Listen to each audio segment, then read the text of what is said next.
Welcome to the another lecture of electrochemistry. Hello everyone. Last लेक्चरमध्ये आपण जे काही पण कॉन्सेप्ट डिस्कस केलेले आहेत ते सगळे रिगार्डिंग इलेक्ट्रोलायटिक सेल होते. आठवतं आहे का बघा की इलेक्ट्रोलायटिक सेल जो असतो त्याच्यामध्ये आपण इलेक्ट्रिसिटी पास करत असतो. सेलमध्ये आपण इलेक्ट्रिसिटी पास करत असतो आणि त्या थ्रू रिॲक्शन्स घडवून आणत असतो, राईट. आजच्या लेक्चरमध्ये ज्या सेलविषयी आपण डिस्कस करणार आहोत त्याच्यामध्ये रिॲक्शन स्पॉन्टॅनियसली घडणार आहेत, आपोआप घडणार आहेत आणि त्या थ्रू इलेक्ट्रिसिटी जनरेट होणार आहे. ठीक आहे. सो आपण आज जो डिस्कस करणार आहोत दॅट इज गॅल्व्हॅनिक और व्होल्टाईक सेल. इथं नाव दिलं बघा, लुइगी गॅल्व्हानी किंवा अलेक्झांड्रो व्होल्टा. हे जे सायंटिस्ट आहेत हे इटालियन सायंटिस्ट आहेत आणि त्यांच्या ऑनरमध्ये आपण सेलला नाव दिलेलं आहे गॅल्व्हॅनिक और व्होल्टाईक सेल. डेफिनिशन इथं लिहिलेली आहे. The cell in which spontaneous chemical reactions occur inside the cell or the cell in which spontaneous chemical reactions occurring inside it produces electricity are called voltaic or galvanic cell. ज्या सेलमध्ये spontaneous chemical reactions through electricity generate होत असते अशा सेल्सना आपण व्होल्टाईक और galvanic sale म्हणतो. म्हणजेच काय तर इथे आपण केमिकल्सचा वापर करून काय करणार आहोत, इलेक्ट्रिसिटी जनरेट करणार आहोत. मग सगळ्यात पहिल्यांदा या कॉन्सेप्टचा शोध लागला कुठून, म्हणजे इलेक्ट्रिसिटी केमिकल्स थ्रू जनरेट होऊ शकते हे कसं काय कळालं, तर त्यासाठी आपण एक एक्सपेरिमेंट बघणार आहोत. सो इथे हेडिंग दिलं बघा, experiment through which first galvanic cell was discovered. So that experiment was happened accidentally. सगळ्यात महत्त्वाची गोष्ट की तो जो एक्सपेरिमेंट होता, तो जो शोध होता हा कोणी पर्पजली लावला नव्हता, तर तो एका ॲक्सिडेंटल एक्सपेरिमेंट म्हणू शकतो आपण, त्या थ्रू लागला होता. तर काय नेमका एक्सपेरिमेंट होता आपण बघूयात. ठीक आहे. So here we can see over here one container is shown, right. तर एके दिवशी लॅबमध्ये ज्या वेळेला सायंटिस्ट काम करत होते त्यावेळेला त्यांनी काय केलं की काही वेळासाठी ते लॅबमधून बाहेर जाणार होते आणि त्यावेळेला त्यांच्यापैकी एका सायंटिस्टनी काय केलं, चुकून झिंकचा एक रॉड होता त्याच्या हातामध्ये आणि तो त्यांनी लॅबमधून बाहेर पडता पडता कॉपर सल्फेटचं एक सोल्युशन पडलं होतं तिथे. त्या कॉपर सल्फेटच्या सोल्युशनमध्ये तो झिंकचा रॉड प्लेस केला आणि ते लोक निघून गेले. ठीक आहे. आणि सगळ्यांना माहिती आहे की कॉपर सल्फेटचं जे सोल्युशन असतं ते इथं ब्ल्यू कलरनं दाखवलं आहे बघा, पण ॲक्च्युअलमध्ये पण सोल्युशनचा कलर कसा असतो, ब्ल्यू कलर असतो. ठीक आहे. ज्यांना कोणाला माहिती असेल, काही लोकांना माहिती नसेलही, पण कॉपर सल्फेटचं जे सोल्युशन असतं, कॉपर सल्फेटचे क्रिस्टल पाण्यामध्ये टाकलं की ब्ल्यू कलर क्रिएट होतो due to Cu+2 ions present in it. ठीक आहे. तर कॉपर सल्फेटचं ब्ल्यू कलरचं सोल्युशन होतं आणि त्याच्यामध्ये आपण झिंकचा रॉड त्या सायंटिस्टनी प्लेस केला आणि ते लोक निघून गेले. After some time when they come again in to the lab they observe some observations. त्यांना काही ऑब्झर्वेशन्स बघायला मिळाले. तर ते ऑब्झर्वेशन्स काय होते आपण बघूयात आणि त्यावरनं हा जो काही गॅल्व्हॅनिक सेल पहिला तयार केला गेला त्याचं कन्स्ट्रक्शन वर्किंग काय हे आपण बघणार आहोत. ठीक आहे. So what was the observation. See, first observation was weight of zinc rod was decrease. Weight zinc रॉडचं डिक्रीज झालं होतं. याचा अर्थ काय की हा जो झिंक रॉड इथं दाखवलेला आहे तो थोडाफार काय झाला होता, डिझॉल्व झाला होता. म्हणजे झिंकचं रॉड ऑब्व्हियसली काय होणार, झिंकचा रॉडचं वेट ऑब्व्हियसली काय होणार, डिक्रीज होणार आहे. So that was the first observation. Second observation काय आहे बघा, reddish brown precipitate of copper was present at the bottom of the container. इथे एक प्रेसिपिटेट दाखवलेला आहे, दिसतो का बघा.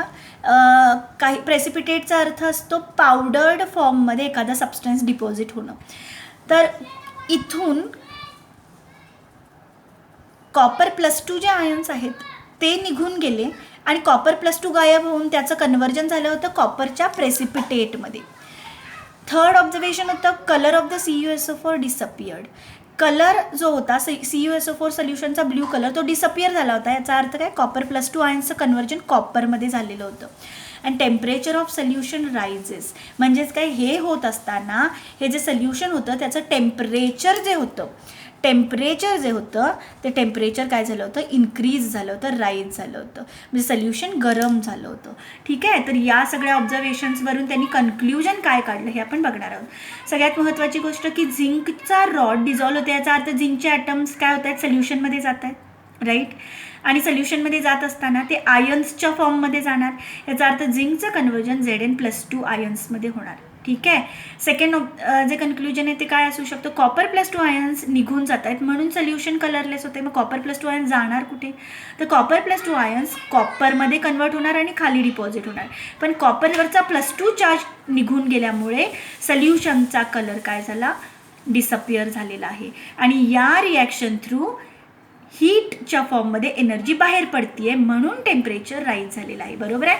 सो कॉन्क्ल्युजन्स जे आहेत ते आपण इथं काय केलेले आहेत, समराईज केलेले आहेत. सी सगळ्यात पहिलं कन्क्ल्युजन काय म्हणाले मी, की zinc must be passing in to the solution as Zn+2 ions. म्हणजे रिॲक्शन अशा पद्धतीनं होत असावी की झिंक काय करत आहे, Zn+2 मध्ये कन्वर्ट होत आहे, लिव्हिंग बिहाइंड इलेक्ट्रॉन. मग इलेक्ट्रॉन जाणार कुठे, तर कंटेनरमध्येच जाणार, कंटेनरमध्ये प्रेझेंट असणाऱ्या सोल्युशनमध्ये पास होणार. राईट. आणि मग अशा वेळेला काय होणार बघा, झिंक इलेक्ट्रॉन्स लूज करून Zn+2 मध्ये कन्वर्ट होणार.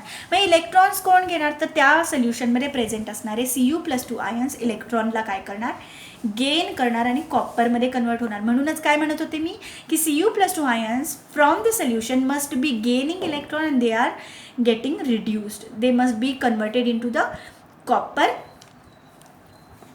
atom, right, in the form of copper atom, and the ppt of copper is present at the bottom of the container, right. So reddish brown ppt we observed at that is of copper which is produced observed at the bottom of the container. Fourth observation काय होतं, in this reaction as there is we can see that की zinc item जे आहेत ते Zn+2 मध्ये convert होत आहेत, electrons loose करत आहेत, Copper+2 आयन्स इलेक्ट्रॉन गेन करतात, कॉपरमध्ये कन्वर्ट होतात. बाळांनो इथं आपल्याला दिसतंय की zinc is getting oxidise, loss of electron is taking place.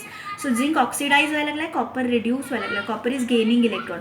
याचा अर्थ इथं लॉस ऑफ इलेक्ट्रॉन आणि गेन ऑफ इलेक्ट्रॉन सायमल्टेनियसली होत आहे. याचा अर्थ इथे रेडॉक्स रिॲक्शन होते आणि in this redox reaction zinc must B oxidise and copper must be reduced असं कन्क्ल्युजन काढलं गेलं. आणि या दरम्यान जी एनर्जी रिलीज होते in the form of heat, त्यामुळे आपल्या त्या सोल्युशनचं टेम्परेचर राईज झालेलं आहे, टेम्परेचर वाढलेलं आहे, ते सोल्युशन गरम झालेलं आहे असं कन्क्ल्युजन काढण्यात आलं. मग बाळांनो ह्यामध्ये आता ही जी एनर्जी क्रिएट होती आहे, एनर्जी हीटच्या फॉर्ममध्ये बाहेर पडती आहे, ही एनर्जी वेस्ट होती आहे असं आपण म्हणू शकतो की नाही, कारण याचा काही उपयोगच होत नाही आहे. इथे रिॲक्शन होणार हे 100%, एनर्जी बाहेर पडते हे 100%. रिॲक्शन कशी आहे बघा, काय म्हणू शकते मी, इथं घडणारी रिॲक्शन कशी आहे, एक्झोथर्मिक आहे, ती आपोआप होतीये, स्पॉन्टॅनियस रिॲक्शन आहे, एक्झोथर्मिक रिॲक्शन आहे. सगळ्या गोष्टी मान्य आहेत, पण इथे जी एनर्जी हीटच्या फॉर्ममध्ये बाहेर पडते त्याचा उपयोग होत नाही आहे. त्यामुळे सायंटिस्टनी विचार केला की आपण कशा पद्धतीनं ह्या हीटच्या फॉर्ममध्ये बाहेर पडणाऱ्या एनर्जीला इलेक्ट्रिकल एनर्जीमध्ये कन्वर्ट करू शकतो. त्यासाठी आपल्याला ह्या सेटअपमध्ये काय चेंज करावा लागेल हा विचार करून त्यांनी एक नवीन सेटअप तयार केला आणि त्यात अशा पद्धतीनं गॅल्व्हॅनिक सेल पहिला तयार केला गेला. तर आपण आता बघणार आहोत की नेमके कोणते कोणते चेंजेस केले आणि कशा पद्धतीने त्यांनी फर्स्ट गॅल्व्हॅनिक सेल डिस्कवर केलेला आहे. हा आपला ॲक्च्युअल गॅल्व्हॅनिक सेल नाही आहे, तर या एक्सपेरिमेंटचा विचार करून त्यांनी पहिला गॅल्व्हॅनिक सेल काय केला गेला, तयार केला गेला. So it was developed by a scientist called Daniel. तर बाळांनो आपण जो पहिला सेल डिस्कस करणार आहोत that is Daniel cell. That is the first ever galvanic cell. ठीक आहे, ज्याच्यामध्ये आपण काय बघणार आहोत की केमिकल एनर्जीचं कन्व्हर्जन इलेक्ट्रिकल एनर्जीमध्ये होत असतं. ठीक आहे, ह्याच्यामध्ये त्यांनी काय केलं बघा, सायंटिस्टनी दोन वेगवेगळे कंटेनर घेतले. रिॲक्शन मगाशी आपण बघत होतो की एकाच कंटेनरमध्ये होत होती, loss of electron gain of electron एकाच कंटेनरमध्ये होत होते. बरोबर आहे, इलेक्ट्रॉन एकाच कंटेनरमध्ये एकाकडून दिले जात होते, दुसऱ्याकडून घेतले जात होते. तसं करण्याऐवजी आपण काय केलं, इलेक्ट्रॉन्सला जर फ्लो करू शकलो तर त्या थ्रू इलेक्ट्रिसिटी कदाचित काय होऊ शकेल, जनरेट होऊ शकेल असा विचार करून त्यांनी काय केलं तर दोन वेगवेगळे कंटेनर घेऊन रिॲक्शन घडवून आणण्याचा प्रयत्न केला. आणि त्यामध्ये थोडासा त्यांनी काय केला होता, सेटअपमध्ये चेंज केला होता आणि तो सेटअप आपल्याला बघायचा आहे. तर एका बाजूला मी काय घेतलं, एका कंटेनरमध्ये सोल्युशन घेतलेलं आहे ॲक्वियस ZnSO4चं. ठीक आहे, आणि एका कंटेनरमध्ये सोल्युशन मी घेणार आहे ॲक्वियस कॉपर सल्फेटचं. ठीक आहे, तर कलर इथं जरी ग्रीन दाखवलेला असला तरी ते ग्रीन कलरचं सोल्युशन आहे असं कन्सिडर करायचं नाही आहे. जो अवेलेबल झाला माझ्या हातामध्ये आला पेन त्या अकॉर्डिंग मी इथं कलर दिलेला आहे बरं का. आपण कॉपर सल्फेटचं सोल्युशन ब्ल्यू कलरचं असतं, लक्षात ठेवायचं आहे. तर आता बाळांनो जरा बघा की मी काय केलं, या दोन सेल्सच्या मध्ये काय केला, एक बल्ब अटॅच केलेला आहे की जेणेकरून जर इथे इलेक्ट्रॉनचा फ्लो झाला तर ते काय झाला पाहिजे, बल्ब ग्लो झाला पाहिजे. ठीक आहे, तर इथं नेमकं त्यांनी काय केलं की दोन इलेक्ट्रोड्स घेतले वेगवेगळे. कोणते कोणते इलेक्ट्रोड आहेत, तर हा जो इलेक्ट्रोड आहे हा झिंकचा इलेक्ट्रोड आहे. ठीक आहे, जसं आपण लास्ट सेटअपमध्ये बघितलं होतं झिंकचा इलेक्ट्रोड, पण तो आता कॉपर सल्फेटमध्ये डिप केलेला नाही आहे, तर त्याच्याच सॉल्ट सोल्युशनमध्ये डिप केलेला आहे, ZnSO4 मध्ये डिप केलेला आहे. ठीक आहे, आणि इथं मात्र मी कॉपर सल्फेटचं सोल्युशन घेतलं आहे, पण इथं रॉड जो आहे तो झिंकचा नाही आहे, तर तो कॉपरचा रॉड आहे. कॉपरचा रॉड कॉपर सल्फेटमध्ये डिप केलेला आहे, झिंकचा रॉड झिंक सल्फेटमध्ये डिप केलेला आहे. अशा पद्धतीने सेटअप तयार केला गेला. What they observe over here, झिंकनं आपलं काम करायला स्टार्ट केलं. झिंक डिझॉल्व व्हायला स्टार्ट झाला आणि झिंकचा जो रॉड आहे हळूहळू डिझॉल्व होत जाऊन झिंक ह्या हाफ सेलमध्ये, हा जो अर्धा सेल या बाजूला दाखवलेला आहे त्याला मी हाफ सेल असं म्हणते. ठीक आहे, आणि या बाजूला जी रिॲक्शन होणार आहे त्या अकॉर्डिंग आपण त्याला नाव देणार आहोत. तर या बाजूला कोणती रिॲक्शन होती आहे बघा, की झिंक सोल्युशनमध्ये चाललेला आहे. जशी मगाशी रिॲक्शन बघितली तशीच आपल्याला इथं ऑब्झर्व होणार आहे. Zn+2 ions, they are going to lose 2 electrons and get converted into Zn+2 ions. काय आहे बघा, लॉस ऑफ इलेक्ट्रॉन, ऑक्सिडेशनची रिॲक्शन आहे. ठीक आहे, आणि इलेक्ट्रॉन जे लूज होत आहेत ते इलेक्ट्रॉन या आपल्याला इलेक्ट्रोडवर जमा झालेले बघायला मिळणार. म्हणजे रॉड कसा होणार आहे, नेगेटिव्हली चार्ज, बरोबर आहे. आणि झिंकचे ॲटम्स जे सोल्युशनमध्ये चाललेले आहेत ते कुठल्या फॉर्ममध्ये चाललेले आहेत, +2 आयन्सच्या फॉर्ममध्ये चाललेले आहेत, कॅटायन्सच्या फॉर्ममध्ये चाललेले आहेत. म्हणजे सोल्युशन जे आहे ते कसं झालेलं आहे, solution is becoming positively charged, right, and rod is becoming negatively charged म्हणू शकते मी, राईट. रॉड नेगेटिव्हली चार्ज आहे, सोल्युशन पॉझिटिव्हली चार्ज झालेला आहे. आणि त्यामुळे होतं आहे काय, की हे जे इलेक्ट्रॉन्स इथं लूज झालेले आहे, जो चार्ज नेगेटिव्ह चार्ज याच्यावर ऑक्युमुलेट झालेला, हळूहळू हे इलेक्ट्रॉन या कंडक्टिंग वायर थ्रू काय करायला स्टार्ट करतात, ट्रॅव्हल करायला स्टार्ट करतात आणि इलेक्ट्रॉन जे आहे ते हळूहळू या रॉडवर येतात. इथे कोणती रिॲक्शन होते बघा, सोल्युशनमध्ये जे कॉपर +2 आयन्स आहेत ते कॉपर +2 आयन्स काय करतात, या इलेक्ट्रॉनकडे ट्रॅव्हल करतात, कारण ते रिड्यूस होण्याची टेंडन्सी दाखवतात. Cu+2 ions, they are going to gain 2 electrons and they are going to get converted in to copper. इथे कॉपरचं रिडक्शन व्हायला स्टार्ट होतं, कॉपर जमा व्हायला स्टार्ट होतो. येते का लक्षात, बघा गेन ऑफ इलेक्ट्रॉन काय व्हायला लागले, या हाफ सेलमध्ये रिडक्शन. आपण याआधी पण डिस्कस केलेलं आहे. ऑक्सिडेशन ज्या इलेक्ट्रोड जवळ घडतं त्या इलेक्ट्रोडला आपण काय म्हणणार आहोत, ॲनोड. ॲनोडवर चार्ज कोणता तयार झाला आहे बघा, नेगेटिव्ह चार्ज आहे, right. So anode was negatively charge. आणि या बाजूला बघा रिडक्शन होते. रिडक्शन कोणत्या टर्मिनलवर होते, याआधी पण डिस्कस केलं होतं, cathode. And it is positively charge because cations are going to travel toward that electrode. इलेक्ट्रॉन्सना गेन करणार आणि ते कॉपरचा काय तयार करणार, प्रेसिपिटेट तयार करणार, तो ह्याच्यावर जाऊन या रॉडवर डिपॉझिट होणार आहे. ठीक आहे, तर ही रिॲक्शन घडते आहे. या हाफ सेलमध्ये घडणारी ही रिॲक्शन कुठली आहे, ऑक्सिडेशनची. सो मी याला म्हणणार ऑक्सिडेशन हाफ सेल.